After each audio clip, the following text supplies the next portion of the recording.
গেছে, উত্তর দক্ষিণ পূর্ব পশ্চিম যেদিকে দিলেই হয়, কিন্তু উত্তর দিকে কেন দেয়? তারও শাস্ত্র যুক্তি আছে, লজিক আছে। আমাদের পূর্বপুরুষ কারা? তারা ঋষিরা, মহর্ষিরা, যাদের পরম্পরা ধরে আমরা আছি সংসারে। প্রত্যেকের গোত্র আছে না? গোত্র, শাণ্ডিল্য গোত্র, কশ্যপ গোত্র, মৎকল্য গোত্র আছে না? ভরদ্বাজ গোত্র আছে না? এরা কারা? আমাদের পূর্বপুরুষ, আমাদের ঋষিরা। তাদের পরম্পরায় আমরা আছি সংসারে। আর তারা দিয়েছে এই নিয়মটা করে কি, মানুষ মরে গেলে মাথা দিতে হবে উত্তরে। কেন? যুক্তিটা কি? উত্তর, দক্ষিণ, পূর্ব, পশ্চিম, ঈশান, অগ্নি, নৈঋত, বায়ু, উত্তর, অধ, কটা দিক? কটা দিক? 10টা দিকের মধ্যে স্বর্গ কোন দিকে বলতে পারবেন? কেউ বলে উপরে, না, স্বর্গ হলো উত্তর দিকে।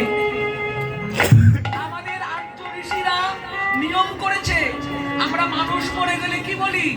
দিব্যান লোকান স গচ্ছতু। ছোট করে বললাম, পুরোটা বললাম। হ্যাঁ, কেন দিব্যলোক বা স্বর্গলোক প্রাপ্ত হোক? কেন বললাম? কারণটা শুনে নাও বাবা। মানুষ মারা গেলে উত্তর দিকে মাথা দেয় কেন? তার যুক্তিটা হলো ওরে, মানুষটা তো গেছে মরে, মাতৃজঠরের প্রতিজ্ঞা অনুসারে, বিবাহ বাসরের প্রতিজ্ঞা অনুসারে। কথাটা আমি আজকে বলবো না, অন্যদিন বলবো, সময় তো কম।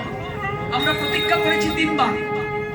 আগত জন্মে মৃত্যুকালে প্রতিজ্ঞা করেছি যে এই পশু জন্ম থেকে আমায় মানুষ কুলে জন্ম দাও, শ্রেষ্ঠ মানব জন্ম পেয়ে তোমার ভজন সাধন করবো।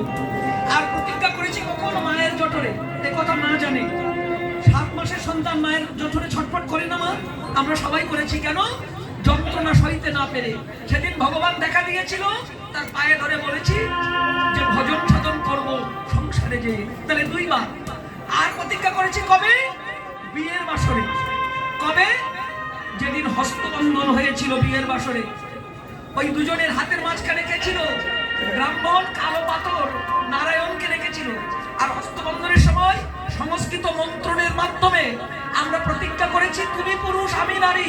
বিবাহ বন্ধনে আবদ্ধ হয়ে দুজনে প্রতিজ্ঞা করি, 10 নারায়ণ, অগ্নি সাক্ষী, চন্দ্র তারা সাক্ষী করে, ব্রাহ্মণকে সাক্ষী করে প্রতিজ্ঞা করলাম, তুমি পুরুষ আমি নারী। মাঝখানে দুজনের হাতের মাঝখানে ভগবান নারায়ণ করুণাকারী, তাকে মাঝখানে ধরে প্রতিজ্ঞা করলাম, স্বামী স্ত্রী দুজনে বিবাহ বন্ধনে আবদ্ধ হয়ে দুজন কৃষ্ণ ভজন করব। আর আমাদের পূর্বপুরুষকে পুণ্যাবক নরক থেকে উদ্ধার করবার জন্য যে সন্তান উৎপাদন করব, তাকেও কৃষ্ণ ভজনে আমরা দান করব।